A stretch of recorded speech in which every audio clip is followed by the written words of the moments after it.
Welcome everyone. Man, we got a crew here. Nick, I see you. I know Claire's standing by. Yeah. Hi, Claire. Hi. We've got a special guest for this episode from atthehive.com, Evan Dyal. Evan. Good morning. When I first walked in, I don't think Evan has a shot right now, but he was in a dark and scary room. I was frightened. Sorry to frighten you so early. No, it's okay. No, I like this idea that Evan needs complete darkness to get his best analysis. I do. You're just like lighting incense, living in the dark. The bane of Hornets. Yeah. Story of my life. I was born in it. I was born ready. That was a solid bane. Thank you. That Yeah, thanks. Hey, so while we're waiting on David. Hopefully David gets in here for this show, but I want to ask you guys real quick before we get into this show. The NBA just did some rules on lottery for the NBA draft lottery for 2019 and resting players. They're going to start penalizing teams for resting players on national TV games. What do we think about these rules, Nick? Okay, that's good. All right, no, that's enough. I like that. Claire. Okay. Honestly, I think the lottery rules, I don't know how much the lottery rules are going to change anything, because I think teams are going to, it's kind of, to me, like, they kind of seems like the luxury tax rules, and if teams want to tank, they're still going to tank. I get that this is kind of like the Right. It wasn't like a lot of teams that were the worst team in the league were ending up with the first pick anyway. This just seems like now more teams are going to go into the bottom three because they know it doesn't matter anyway. I guess it would make them, I guess, marginally better because they don't have to complete. And maybe that's the whole point of this, is that they just didn't want teams completely embarrassing themselves for the first round. Hey, there's David. David's walking in now. And then as far as like the resting players thing, I mean, I guess that's the trade-off for not having back-to-back games. Yeah. Maybe. No, exactly. And look, I think it's fair to not rest players on national TV games. Yeah, of course. I think that's fair. To be honest about, this player's not injured. It's a national TV game. This is our product. Let's have pride in it. This is our product, David. Let's have pride in it. Talking about rest again? I'm talking about you. I need to rest. I just ran in the door. Like, that was my Kramer. This is my best Kramer. All right, we're out of music, so I guess we should start this show. You are Locked On Hornets, part of the Locked On Podcast Network. Your team every day. In a minute, cuz we live.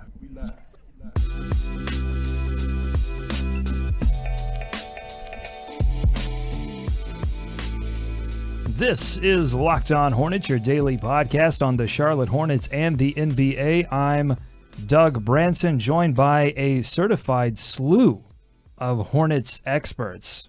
To my immediate right, David Walker. David, you're in studio. I love this. In person in studio, Doug. I love this. Did you think it was going to happen Well, again? I missed you. I missed your musk. I could smell it from here. Smell. We've also got Claire James, Calamity James. What's going on, Claire? Not much. How are you guys? Good. Let's see. We got Nick Denning and Raleigh. See, I have to think about everyone that's here. We've got such a full crew. So, Nick from Raleigh, what's going on, man? I'm awake. I'm ready. He's got a sweet. Well, let's see that sweet mug again. Oh yeah. Can we get a good sip sound? Let's get that sip sound. Oh, yeah. Take a swig. Oh yeah, that's good stuff. Special guest for this show from atthehive.com. He's got a great new article about Frank Kaminsky out that we will talk about in just a few. Evan Dyal. Evan, what's going on? Good morning, Doug. How we doing? We're doing great because it's Friday. It's hashtag Fun Friday. And we've got a great shoe segment coming up with the man to my right, David Walker. I'm gonna call you Officer Walker for this segment because you're helping folks cop some shoes. Wow. Oh yeah. That's it, guys. Yeah. That's what you get on that Fun Friday. Oh yeah. So subscribe and rate us on iTunes. We've gotten some new reviews. Can I hand out some shouts to the Buzzamaniacs out there on this Friday? Is that okay? Let the Dougaholics hear it. Okay, our guy Josh. You You remember Josh, David? He's the guy that won the trivia contest during the one remote show we've done so far at Fitzgerald's. He checked in on iTunes. He wrote, I've been listening to David and Doug talk about the Hornets for a few seasons now. As most Hornets fans know, sports media does not often turn its attention to our team. That makes this show even more important to hardcore fans like myself. It remains my main source for Hornets news. Keep up the good work, guys. Well, thank you so much, Josh. We appreciate every single review. We read them all, and we try to get a few on the show every week. So make sure you're reviewing us on iTunes, Stitcher, wherever you get your podcast. Just search Locked On Hornets. And also big thanks to our newest Patreon subscribers, Lamont, Mark, Sean. They all joined the nest this week and are helping to keep our hive alive and well. You got to push it. You got to. I'm selling. Which one are you going for, though? What's it? The nest is the group. Is where the Buzzamaniacs live. You got it. Well, I didn't even need to explain it. You that got makes it. Sense. It's just. Wait, why is it a nest and not a hive? Because the hive is it's overdone, and hornets live in nest. A hornet's nest. You don't hear a hornet's hive. We're trying to be. I'm a zoologist. I don't know if you know my day job. My bad, Doug. My bad. All right. So, but anyway, thank you to all the people out there that joined the nest, and they're helping to keep our hive alive and well with their financial support. Way to go, guys! Oh, and I have a drop. I have a drop for this now. Did I load it? Yeah, I did. That takes me back. I know that was in one of the original intros. All right, let's get into the show. More bumps and bruises to report, unfortunately, from Hornets training camp. Clifford called Trevion Graham's left hamstring injury, quote, not terrible, but he will miss a few weeks of action. Dwight Howard felt better yesterday, but did not do any contact. Sounds like they are just being careful with the big man. Also sitting out of the contact portion of camp was Malik Monk, who was listed with a sore ankle. He's been dealing with an ankle injury all summer, first sustained at a draft workout. It caused him to miss Summer League. With both Howard and Monk, the question will be how soon to get them involved in preseason action, with it just around the corner, Monday, first preseason game. David, we'll start with you. How careful would you be with each of these players? Well, you always want to be careful with injuries, obviously, but I'm shifting my concern from Dwight Howard yesterday to Malik Monk today. The young rookie has not gotten a lot of time on the court, as when, like you said, was hurt all summer, no summer league. Last week said he should be 100% ready to go. So to see this little setback, it's not the best news. Hopefully they're just being super cautious. But man, they're asking a lot of him this season. He's got to be out there. Yeah, but Claire, even if they're being super cautious, it's troubling that Malik Monk, once again, being held back and not able to fully participate, get ready for his rookie season, right? Yeah, absolutely. I just hope it doesn't turn into a situation where he's going to be out, preseason camp for a couple weeks. Yeah. Yeah, Nick, how concerned are you about Dwight Howard or Malik Monk missing preseason time? What do you think? I mean, preseason game 1, do you expect either of these players to play? Probably not. I'm less concerned about Dwight because he's done this for a while. Like, he can probably miss preseason and be probably all right. But Monk, just like David said, we haven't seen him. He hasn't really been playing. He needs preseason. Evan, is there an argument for Malik Monk to get involved in this first preseason game because it is his rookie season and you want him to be ready to go for the regular season once it gets here? I mean, you would love to see him play because the Hornets will be counting on him a lot this year, and he's a rookie, as Nick says, and he needs the time. But I would still err on the side of caution. He's too valuable to suffer a worse injury. And we should say these are all relatively minor injuries. The Hornets have avoided sort of that major injury so far, knock on wood. The Hornets seem to be having a great camp overall. Certainly you could not tell otherwise from Coach Clifford. A lot of that has to do with the fact that so many of these guys were here early and came to camp ready. They'll have their first true test on Monday, their first preseason game in Boston against the Celtics, and we will have a full preview for you next week on Monday.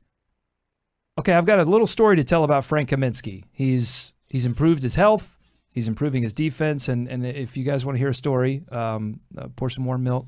It's story time, all right? Training camp is a time to put all your hard work during the summer to the test.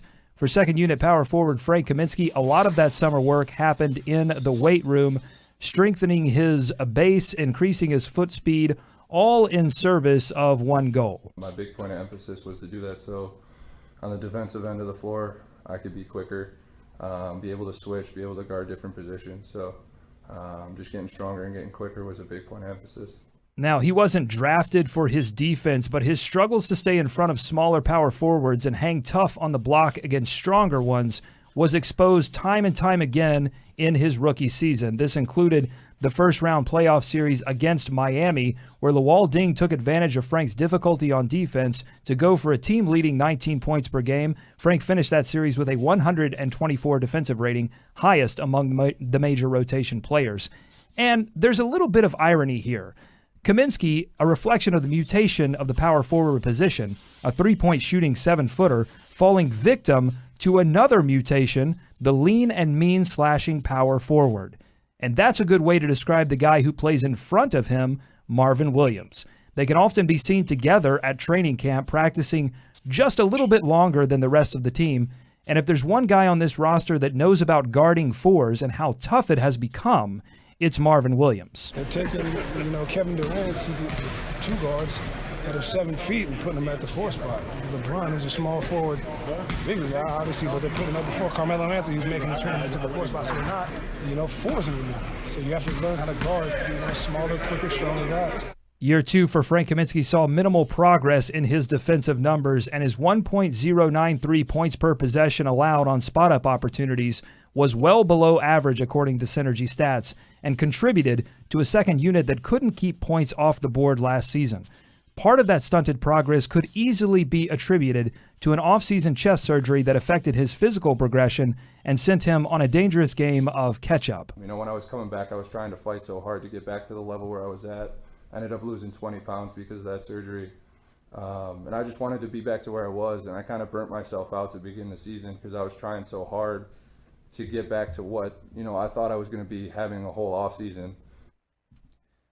So far, he's had that entire offseason to work on his body, and one of his goals is to be reliably counted on to guard multiple positions, something Kaminsky understands is as much about mentality as it is about physicality. Normally pretty good at being at the right spot and thinking things out, but it's that next play, whether it's a closeout, not getting beaten, finishing a play, getting the rebound, whatever it is, that second effort is something I've been trying to get better and better at. Steve Clifford has set expectations high for the defense this season, challenging them to be in the top 5 overall when all is said and done. Frank Kaminsky's growth on defense would go a long way in reaching that goal. It sounds like he has the desire down, something his training camp partner says is the most important factor. I think third and most importantly, man, you have to have the guys that want to play defense, and I think we do have those guys. You have to understand the importance of playing defense, man. If you want to win, your offense will get you there every once in a while, every night, but as long as you have that defensive mentality when the game starts, you'll always give yourself an opportunity to win a game. Big thanks to Justin Thomas, who helped get some of the sound you heard there. Locked On Hornets is taking you inside Hornets training camp and inside the locker room all season long. So subscribe now and make sure to tell a friend. All right, let's get Evan Dyal into this discussion. He wrote up a great breakdown of this pivotal season for Frank Kaminsky on atthehive.com. The title, "It's Time for Frank Kaminsky to Take the Next Step." Evan, we just heard about some of the things he's looking to improve on the defensive end of the floor. What does he have to do to take the next step offensively? Well, his big efficiency numbers will come behind the three-point line. We'd like to see that improve a little bit. It was only 33% last year, but he takes over 4.5 a game, so there's a lot of volume, so that efficiency needs to go up. And then, in college, he was a dominant post player, but so far in the NBA, he hasn't posted the greatest posting numbers. So it's good to hear him getting stronger because not only will that help defensively, I think it'll go a long way on offense for him in the post as far as establishing position. Yeah, Evan, I just wonder about Frank Kaminsky if he can ever, as mentioned, having to guard these quicker, smaller guys in today's NBA. And, how much improvement is realistically expectable or realistic to expect of him to be able to do that? I don't see him getting a lot quicker, and the way the game is going, it's always going to be a struggle for him, don't you think? Yeah, I agree. He can get stronger. Obviously, quickness he can work on improving, but I would still be doubtful that he would ever become, good at guarding quicker players. So and it'll always be a limitation of his, but it's just up to him to at least just not be a weakness or a weak link on that end. Just be above average and maximize his other strengths. Yeah, that's interesting, Evan. One thing you didn't hear in that last feature piece is Justin asked Marvin Williams why he's been so good at being a versatile defender. And the first thing that Marvin referenced was the fact that he used to play the 3 position. Mm-hmm. And he said that, he's been blessed that he did that, and that he knows how the 3 thinks. Right. And so that's so key. It is about physicality. It is about like getting your body ready to guard a quicker player. But often when those closeouts happen, you're talking about a half step, and you're trying to determine whether he's going to pull up for that shot or drive to the lane. And you got to deal with shot fakes and all kinds of things. And so it is a very mental thing to guard those quicker forwards. Yeah, and look at the guys that Marvin mentioned going into the 4 spot, right? It's like some of the best scorers in the, some of the best offensive players in the history of the league. When you're talking about even Melo, you could even put like a Paul George in there at times. Certainly LeBron. So, I mean, he's not facing those guys every night, but that challenge is always going to be there, which is why I think that he's just got to really amp up his game on the offensive end. Evan, you mentioned those 3-point numbers. I mean, for him to really increase his ability to impact the game, that 3-point shot I think's got to be dialed in. And also, you mentioned the low post scoring. That would be nice to mix it in too. It just feels like in today's game, he's going to be most effective if he can be a reliable 3-point threat. Yeah, the 3-point is key, and he'll be used a ton as a pick and pop guy and a floor spacer in a lot of lineups, especially when he plays alongside Dwight as a stretch 4. So getting him a lot of quality looks there, and just getting him on the move and a lot of screen and roll action, I think will be the best way to utilize him. I'm probably most interested in Frank Kaminsky, the passer, and you wrote about that in your article as well. I feel like that's one area on this big rotation where he could really stand out. And you threw a couple vids in there that had me salivating. Yeah, that's actually my favorite part of Frank's game. I love his passing.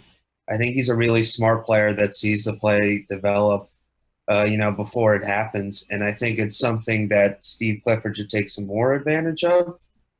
Just him catching the ball off the screen and then just making the next play to either a cutter or a shooter. I think it's something the Hornets can take advantage of and be useful for them. Yeah, I mean, and to develop that passing game, you almost have to have that superhuman anticipation, that second sense, that ability. Oh, well, I think Frank said it best.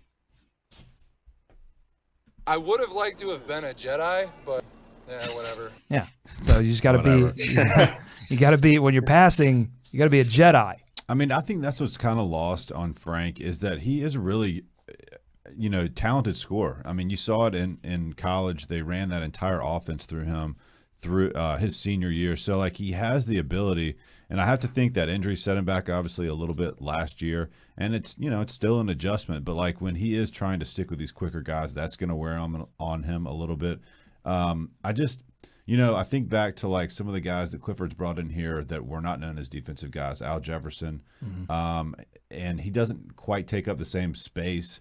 He's not going to play that spot that Al played. It's not going to anchor the defense. It's tough to get Frank to, like, he's not going to captain the defense like Marvin Williams, which is why Marvin is so important. Right. So it's tough. Double M15 on the chat saying it would be great if he set picks better as well. What did you see there, Evan? Do you think that's got to be a part of his game that improves as well? Absolutely. He should take some notes from teammate Cody Zeller, who is the screen master. He's the screen Jedi. He is the screen Jedi, and I think the best part about Cody, he's a little more unpredictable, and I think Frank could be a little more predictable and not react or read the situation the best, but he's still young, and I think he will be capable of improving in that area. All right, so you wrote all about the fact that he needs to take the next step, and you broke down some things that would be required of him to do that. Let me ask you this: can you put your prediction hat on, and do you see what do you expect from Frank Kaminsky this season? I see his best year this season. You look at NBA players, the third year is often when they break out the most. And now that he's more comfortable, I think he'll be stronger this year. He doesn't have to worry about the injury.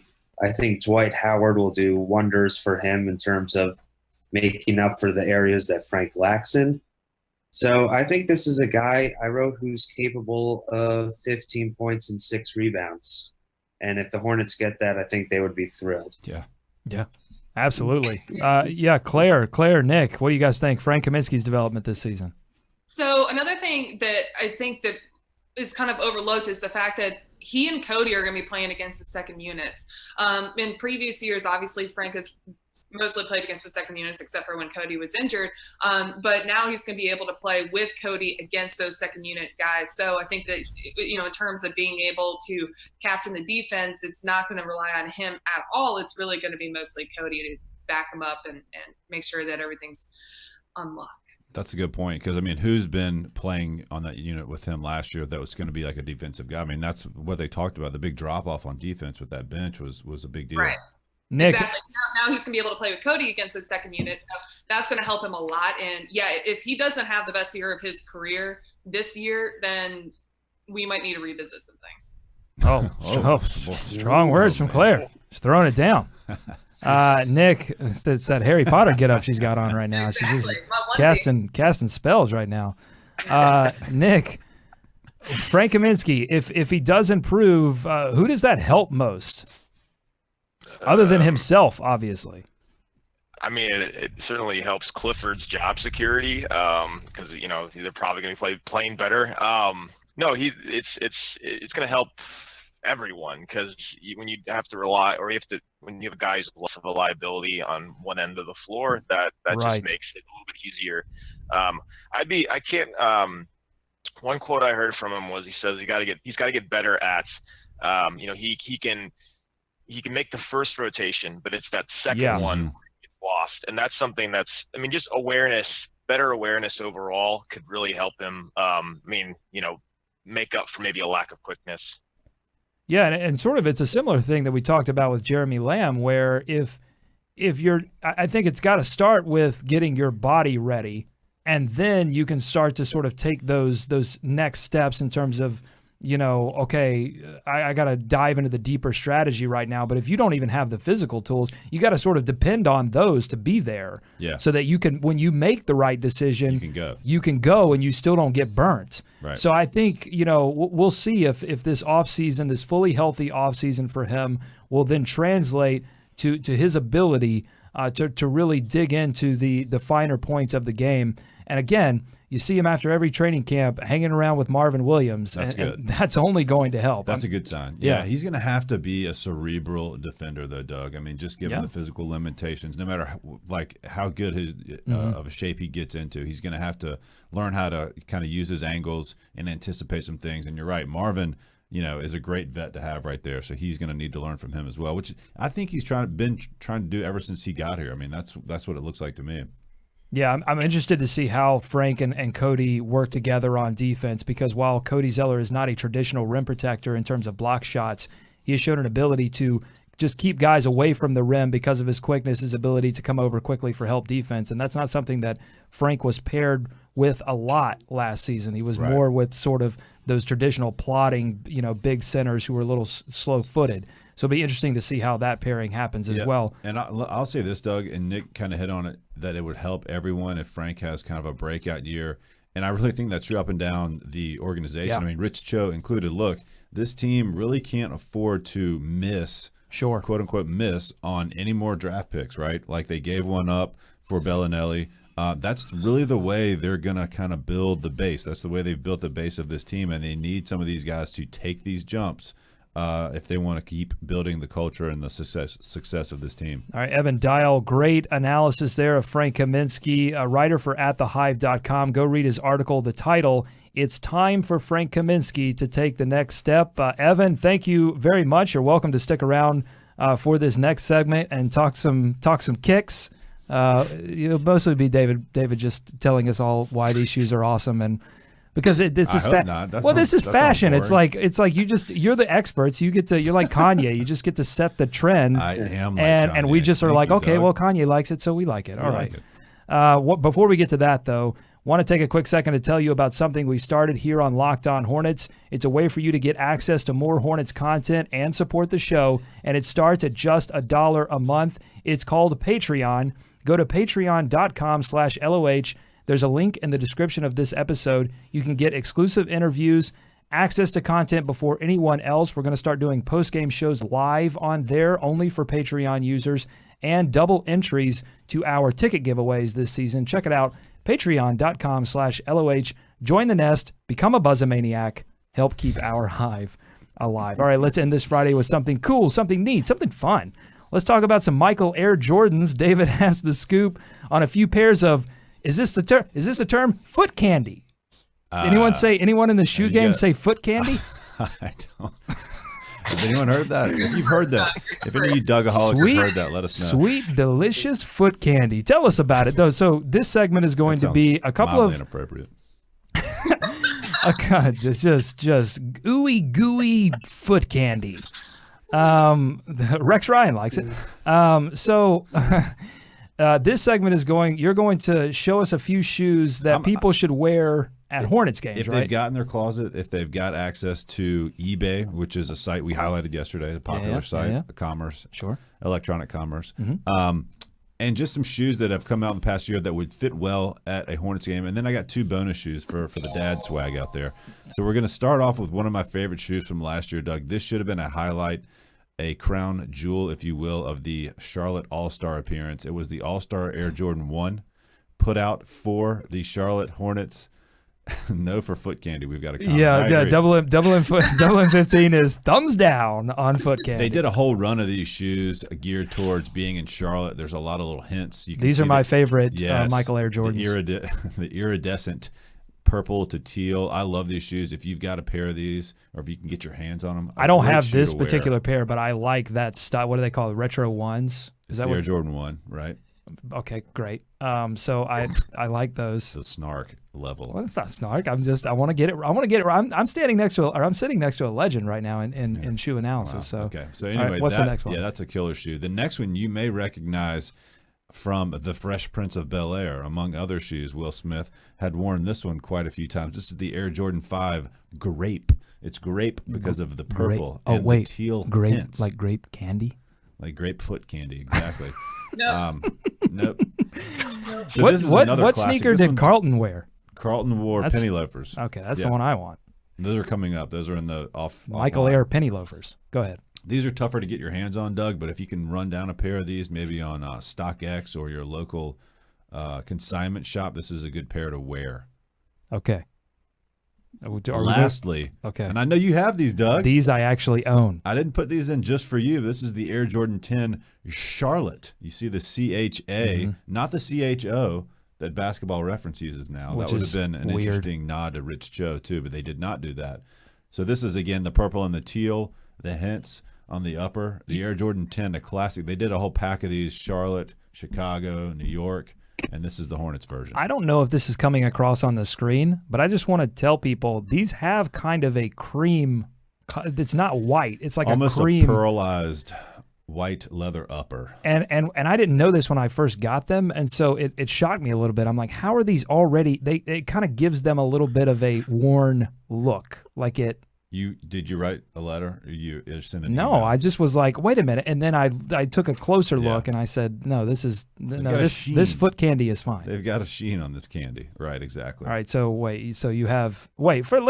need Nick and Claire. If Claire's still here, I don't know. Claire, I heard one of them fall asleep. Yeah, well, one of them. I think Evan left. He was like, look, I don't care about shoes. I got my Frank analysis, and that's fine. So Nick, Claire, what do you think about which one of these shoes would you wear to a Hornets game? Nick, go ahead.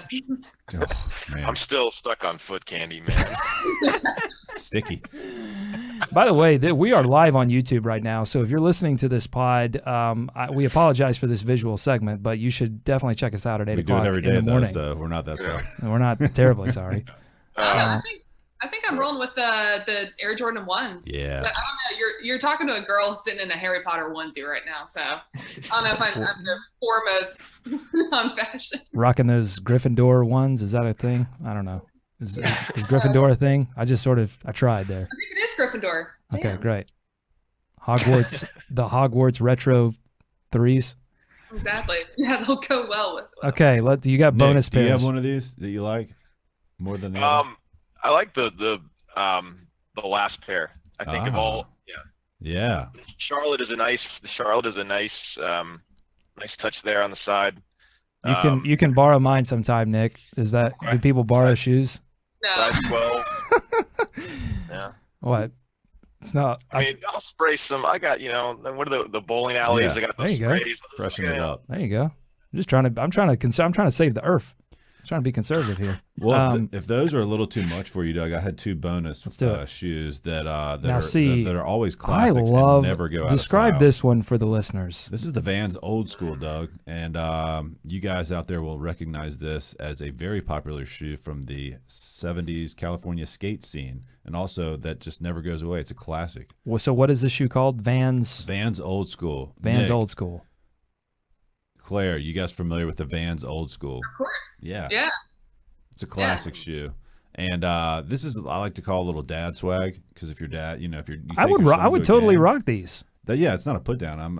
It was a compliment to myself more than anyone.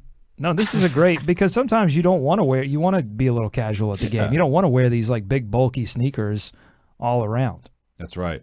And then last but not least, the shoe that is really credited, I think, for the recent surge in Adidas sales, with all apologies to the aforementioned Kanye West, the Stan Smith Adidas. This is an ultra classic tennis shoe, Doug, all white upper, can be worn with anything, can even dress it up on a fun Friday, with a suit if you want to get Super Bowl, Doug. But I like this shoe. It's fun. It's a great summer shoe. But hey, if you're going to rock this in the Spectrum Center, I think you'll be all right. I love that shoe too. I don't wear all white shoes, because I actually wear, there's only one, the Charlotte ones that we saw earlier. That's the only pair of shoes that I just wear at nice things because they are so beautiful. But normally when I get a pair of shoes, I don't care how nice they are, I'm wearing those bad boys. Those are getting worn out. Straight to feet. Because foot candy to feet. Right to the foot. All right. That was it. All right, Dolan15 said the Vans look good. He likes the Vans. Also on Frank, he said this will be his best year since he's not dealing with the chest injury, the lung issues, and we saw, and he brings up a great point that we forgot to mention. We got a preview last season of what sort of confident, locked in Frank Kaminsky looks like. 18 points per game as a starter, over 18 points per game as a starter in February. So. And that's one thing we didn't mention, the confidence today, but that's been a big key for Frank, I think, when he's been able to play well, get a lot of minutes, get in a flow, and have that confidence of a number one scorer that he was in college. It's been a real boost to him. So, I mean, that's a good sign. And I think everything you're seeing from the preseason, tell me if you guys agree, I mean, he's having fun. He's being a little outgoing. He's cracking jokes. So I think that can only be a good sign. I call them my hater blockers. Exactly.